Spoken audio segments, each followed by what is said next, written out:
This is by far one of the best games ever made. Hello everyone, welcome to my Last of Us Part 2, Survivor difficulty, no damage, no crafting, no upgrades, no saves, no listen mode walkthrough, and this is the first area, which is Jackson. And I'm so happy to be doing a walkthrough of this game because this game is just so much fun. I really enjoyed this game on my blind playthrough. I enjoyed the gameplay, I enjoyed the characters, I enjoyed the story, I enjoyed the pacing. I just enjoyed so much about it. I mean, there are parts of this game that I didn't like, and I'll definitely go into details about them in the later part of the videos, but for the most part, this game is just so good. And it's the same case with the first Last of Us. The Last of Us series in general is such a fantastic series. It's easily one of the most influential series in gaming history, and also in survival horror history, because it's so different from your typical survival horror series. And due to the amount of respect that I have for this game, I made a no commentary version of this walkthrough if you want to check it out, and it includes all the slower moments of the game and all the cutscenes, because those moments, they help make The Last of Us flow properly, and I just feel without those kind of moments, it doesn't feel like Last of Us. I really feel like if you skip cutscenes in the Last of Us series, it's like you're missing out on a significant portion of the game, and it just feels like you're not really respecting the game. I mean, of course, there is the option to skip cutscenes if you want to, and I appreciate that's there, but I always hate skipping the cutscenes in The Last of Us, because they feel so impactful when I'm watching them, and I definitely feel like this is Naughty Dog's magnum opus. They've really expanded upon all of the things that made the first Last of Us great, and they have been able to defy a lot of players' expectations, and it's generated so many different responses from people. There are a lot of people that love this game, but there are a lot of people that hate this game, which I honestly don't understand why people hate this game. It just doesn't make any sense at all. Every single criticism I have seen from people who hate this game, all those criticisms have been some of the most subjective pieces of criticism ever, or they critique some of the dumbest aspects ever that are completely irrelevant and shouldn't even be considered first thoughts whatsoever. What is that? It makes no sense! It's just so stupid, and I'm gonna definitely go into a lot of detail about these kind of criticisms that people have, and I'm gonna definitely smite those individuals and show why those individuals have no growth mindset, they have no kind of deep mindset, they instead embrace a superficial mindset, and they're just idiots. They have no kind of understanding as to why the developers made these particular decisions, and all they're doing is just giving the wrong impression as to what this game is.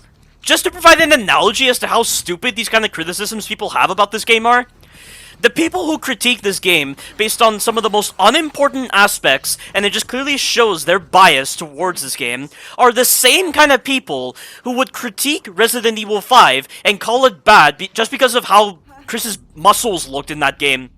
Does that sound like an objective reason you want to base your criticism around when it comes to judging a game like that? No, it doesn't. Looking at Resident Evil 5, it's a fantastic game. It has some really nice co-op designs. It has some really nice weaponry. It has some really challenging moments. It has some incredibly memorable moments. And it's a very fun game. It's one of my favorite Resident Evil games. And the only reason Chris's muscles look like that is to show that he's gone through a lot of physical training in order to keep up with Wesker, because he's aware of how capable Wesker is, and he's preparing himself for greater threats, and he does encounter greater threats in Resident Evil 5 compared to what he's encountered in the older Resident Evil games. That's the whole reason he's portrayed like that, and it's logical. But logic seemed to leave the minds of all the individuals who gave this game a 1 out of 10 or a 2 out of 10, all because of some really stupid reasons. Like, there are people who have not even tried to play the game, all because Joel died.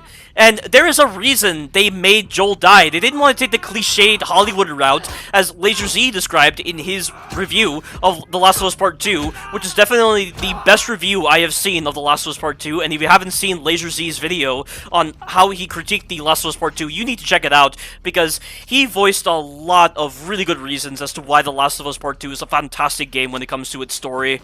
And I feel the same way as Laser Z. I mean, I'm not saying this game is perfect. The only parts of the game that aren't perfect are with the gameplay, and with certain sections in the game that just feel very questionable in design, but that's it. Everything else is fine. Or not even fine, they feel great! Because this game, Naughty Dog is a fantastic developer when it comes to satisfying gameplay, and satisfying storytelling, and satisfying characters. But unfortunately, since this game got leaked by a bunch of hackers who decided to ruin everything that Naughty Dog was building towards, there has been a slew of criticism directed at this game, and I'm betting those people who gave this game a 1 out of 10 and a 2 out of 10 read the leaks. And because of the fact that they read the leaks, and they just looked at all of the details they laid out for the story from just a one-dimensional aspect where they're only looking at just words and nothing else, it's affected their criticism of the game subconsciously, and they're not experiencing any of the emotional weight that this game has provided when it came to the way they presented all of those details, from trying to convert simple words into something playable and something you can experience for yourself. I can completely understand why Naughty Dog decided to block a lot of people who discussed the leaks, or all those kind of people who just decided to voice a lot of criticism about The Last of Us Part 2 before the game released, because 99% of gamers are idiots when it comes to how they judge a game, or when it comes to making sure that this game is being very Hollywood in how it's presented, with its stereotypes and with its cliches. And they just don't understand what makes a good story. Like, I had one person comment on one of my videos saying that Assassin's Creed 3 is a better game than this trash when it comes to story. Who the hell says that? Assassin's Creed 3 is one of the weakest Assassin's Creed games ever. It just didn't have any kind of direction of where it was going, and it just lacked a lot of the things that made a good Assassin's Creed game story-wise. Making such a statement like that practically cemented his place as to where he was in the gaming spectrum, and that is a complete moron. And I completely blocked the guy, so I'm glad I don't have to deal with that moron anymore. But enough of all the negativity. I know The Last of Us Part 2 is a game about hate, and I'm expressing a lot of hate for individuals right now, but I think I should express a bit of positivity right now, rather than dwell on negativity. And I'll explain how this walkthrough is going to work. So, Survivor difficulty is the hardest difficulty on this game. There is no grounded difficulty, which is one of the things that kind of disappoints me about this game, because I really loved grounded difficulty from the first Last of Us. And grounded difficulty was essentially Survivor difficulty, only you dealt a lot more damage to the enemies. The enemies killed you quickly, which was a really nice balance, and there is no listen mode and there is no HUD. Whereas in this one, it's practically the same parameters as Survivor difficulty from the first Last of Us, so your weapons aren't going to feel as damaging as they were in grounded difficulty, which is one of the things that really bugs me about this game, because you fire a sniper rifle, a revolver, or a bow and arrow at a guy, and it doesn't kill him, and that it completely takes away from the feeling of what the guns are supposed to feel like in a survival horror game, which is very strong, and especially with the bow and arrow. You know, the bow and arrow is a stealth weapon, yet you have to specifically hit the head in order to get an instant kill with the bow and arrow in a stealth section. And I just think it's a little too much, especially since there are moments where you have to aim at long distance to hit a guy so that you can make sure that he doesn't spot you in the middle of a stealth encounter. And there's one particular sequence like that later on in Seattle that is one of the worst parts of the game for me. But I'll get to that when I get to that part. And that's how I feel about Survivor difficulty on this game. And also, another thing you couldn't do in grounded difficulty is use listen mode.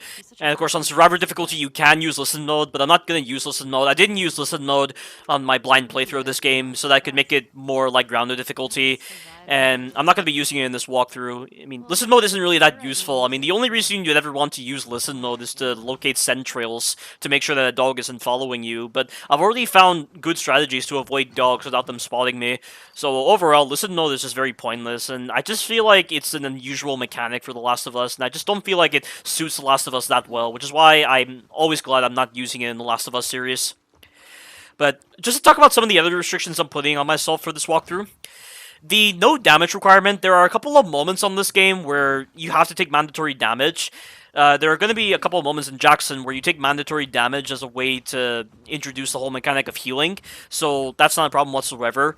And there are a couple of on-rail moments where there's one section as Ellie where you're in a Jeep and you have to escape with Jesse, and you will take damage during that moment, but it's not damage that is carried. When you start the next part of Ellie's section, she has all of her health, and it's not a big deal whatsoever. And when it comes to Abby, however, there are some on-rail sections where you're on the horseback, or when you're in the cars, where you're going to take damage from the enemies, but it's not that big of a deal. I'm not going to dwell on it. There's no reason to really voice a lot of criticism about that. I mean, I know for sure Seraph17 is going to voice a lot of criticism about that, because he's so picky about it for no reason. Just because you take mandatory damage in a scripted moment doesn't mean it's poorly designed. They give you a health kit, so it doesn't matter. I mean, just make sure you're not taking damage during the other moments. It's simple. That's just completely subjective. It's not objective in the slightest. There's no logical reason you can give as to why mandatory damage should be a bad thing. The first Last of Us did the same thing as well, providing mandatory damage moments, and he didn't voice any criticism about that, and there's nothing wrong with it whatsoever because the game always gave you health. It's not a problem whatsoever. Just make sure you don't take damage during the other moments. Simple. And I'm going to not take damage during all the other moments of this game, so that's that particular restriction covered. And for the no crafting restriction, on this game and in the first Last of Us, you can craft items. So you can craft all sorts of different equipment, and satisfying that requirement was pretty easy. I mean, I thought I was going to struggle a lot on the bloater boss fight that occurs in Seattle Day 3 of Ellie's section, because I really hate that boss fight. But it turns out it wasn't so bad, and I was able to demolish the bloater easily without the use of craftables. And I don't really consider the craftables on this game to be that reliable compared to the first Last of Us. You can get a lot of this game done without ever having to use any of the equipment. You can get most of this game done with just your melee and your guns. I mean, there are a couple of sections in this game where you need to use specific equipment, like the stun bomb and also the Molotov, but other than those sections, this game is pretty simple to do without any of those items. I do make one health kit as part of the tutorial coming up for healing, but that doesn't count. Every other part of the game I will not be crafting.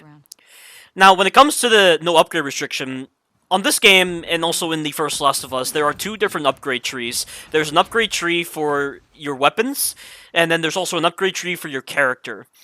On The Last of Us Part 2, they expanded upon the character upgrade trees more by giving you more options for upgrading your character, but there's no need to do them. Doing this game without any upgrades, you can easily do it. Just like in Akumu difficulty of The Evil Within, there's no need to slot into any upgrades whatsoever because that just makes the difficulty easy. And I really feel like the upgrades on this game can make this game easy.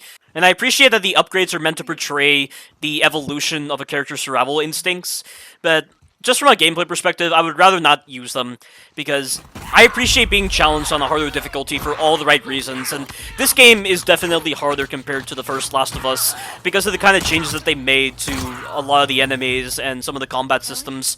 And the combat on this game is a lot of fun. They definitely took the right influences by taking influences from Resident Evil 4, because Resident Evil 4, from a combat perspective, is easily the best ever for a third-person game. And also a third-person survival horror game. Like Dead Space, Last of Us, The Evil Within, those games are great because they took influences from Resident Evil 4. And when it came to the first Last of Us, when you played as Ellie, you had a lot of the capabilities that were properly expressed in Resident Evil 4 with the flinch animations, and also the ability to punish flinch animations with an animation. Only in The Last of Us, whenever you punish flinch animations with an animation, it's always going to be an instant kill compared to Resident Evil 4, where you had to do a melee attack to knock over enemies and then finish them off with a couple of quick strikes. On The Last of Us Part 2, you don't have the advantage of punishing every single flinch animation with an animation, but you do have the ability to shoot enemy legs, specifically human legs, runner legs, and stalker legs, by shooting the lower part of the leg and knocking them over, and then running up to them and pressing square to finish them off instantly. With clickers, you have to aim for the head. One shot to the head will always put them into a stun animation, and then you can finish them off with a strike attack. It is beautiful design right there. That is exactly how you make a lethal but fair enemy, because clickers can be very bullcrap whenever you're trying to go for strike animations. And going for strike animations on this game can be very dangerous, because you're not invulnerable during the animation, but the enemies do give you a bit of a grace period. But certain enemies will just stand right next to you, and they will try to attack you when you come out of the strike animation. And one of my biggest problems with this game, when it comes to the melee, is whenever you do the finishing blow to finish off an enemy, or you do the strike animation, there's a bit of delay on your input, so you can't dodge immediately. I mean, I find that the best way to do so is to mash dodge like crazy, or to press square, because when you press square, you seem to cancel the recovery frames of your finishing blow animations quicker. But the problem is, if you make contact with your melee attack, you won't be able to dodge a split second afterwards. You have to only dodge a second before your melee actually connects with the enemy, which I think is just one of the things that really feels annoying about this game, especially when there are moments where you're forced to use melee to deal with two enemies at once. No more so is this apparent than when you're in the woods and you're playing as Abby and you're dealing with those stalkers. And you have to exert a lot of caution when you're going for melee. Melee on this game is more of a last resort compared to the first Last of Us. I mean, even then, the melee on the first Last of Us was still a last resort because it wasn't very effective against multiple enemies. So you still had to exert some caution when going for the melee in the first Last of Us, but you have to exert way more caution with the Last of Us Part 2 when the enemies also have another ability that they didn't have in the first Last of Us, where they have the ability to hyper armor through your melee attacks whenever they do a combo. So this is a problem when you're dealing with stalkers, because stalkers do combos endlessly, and you'll oftentimes see me go prone when it comes to dealing with enemies that can do combos, such as with the runners and also with the stalkers, so that they do an animation that is not a combo, and because they do an animation that isn't a combo, they won't get hyper armor. But if you're getting any moments where the enemies are in hyper armor, be ready to dodge them, and try to attack them in between their swings, and then dodge. Keep doing that until they eventually get flinched, and then you can finish them off. And when the enemies are getting flinched from your melees, you don't want to mash them down too much. I recommend attacking them at least 3 times, wait, and then attack them. Although I think a better method would be hit them 3 times with your melee, dodge, and then attack them again so that you don't do the final blow of your melee, because the final blow of your melee, when you're just knocking back the enemy, will cause them to start attacking, and then you'll have to dodge them, and it'll take even longer to deal with them. It takes roughly 6 hits from your melee in order to defeat runners or stalkers on this game. It's the same case with the humans as well, only the humans are nowhere near as deadly as the infected and the stalkers when it comes to meleeing them, because they don't have any kind of melee attack that's a combo. They always get flinched, and then even when they do knock you back, you can still dodge them and just re-engage the flinching. And it's very beneficial when dealing with humans. Humans on the first Last of Us, they could actually counter you. Infected in the first Last of Us, they could not counter you. In the same case with Stalkers, only with Stalkers in the first Last of Us, they most of the time got the priority on their first melee hit because it was so fast. So you never ever wanted to go for the first blow when it comes to dealing with Stalkers. You always wanted to use bricks or bottles against them. And speaking of bricks and bottles do return in this game, and you can use them as throwables and also as a way of meleeing enemies and putting them into an animation you can punish with a strike animation. Only, I still feel like the bricks and bottles from the first Last of Us are a lot more reliable when it comes to dealing with specific enemies. For instance, in the first Last of Us, you never ever wanted to use bricks as a melee weapon against humans, because humans had this really stupid ability to cancel their flinch animation after the second hit from the brick and just immediately attack you. I mean, you could most of the time get them with the third hit before they had a chance to strike back, but it was still really annoying on that game. So instead, it was better to use the bricks melee against the infected, and this was very powerful against clickers. This is one thing that is not in this game, unfortunately.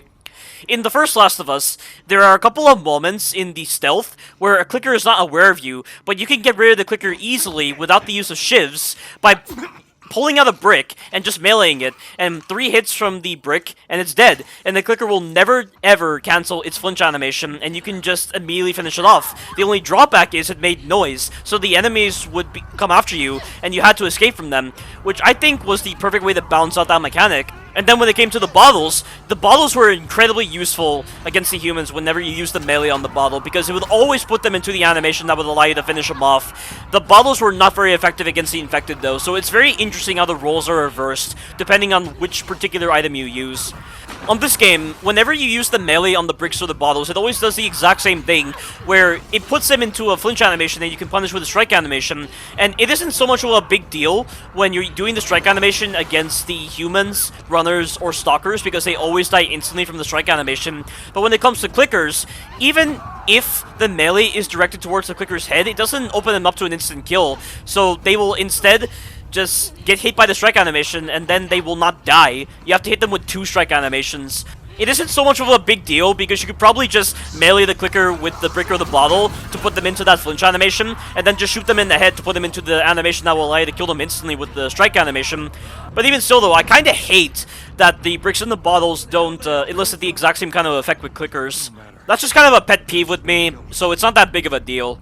But I'm gonna have to pause on my tangents right now, because we're coming up on one of the hardest parts of the game to do no damage, because there are a lot of enemies on this sequence and you don't have a lot of ammo. But the good news is, with the mechanics that I've explained, you'll be able to shoot enemies in the leg and punish them with a strike animation, and I particularly love Abby's strike animations. I actually like to play as Abby compared to Ellie, because Abby is so efficient in melee combat. She's way faster at killing enemies compared to Ellie. Ellie is a little bit slower when it comes to doing strike animations, so she opens herself up to being attacked by enemies easily. Oh, and by the way, right there, I picked up the ice pick. Be very careful when using the ice pick. The ice pick is not able to stun clickers. They will just hyper armor through the ice pick's melee and just kill you. Use a pipe or any other melee weapon and you'll be able to stun clickers. I don't know why this is the case with this particular melee weapon, but I kind of wish they would change it. But it's just in one particular sequence, so I guess it's not that big of a deal.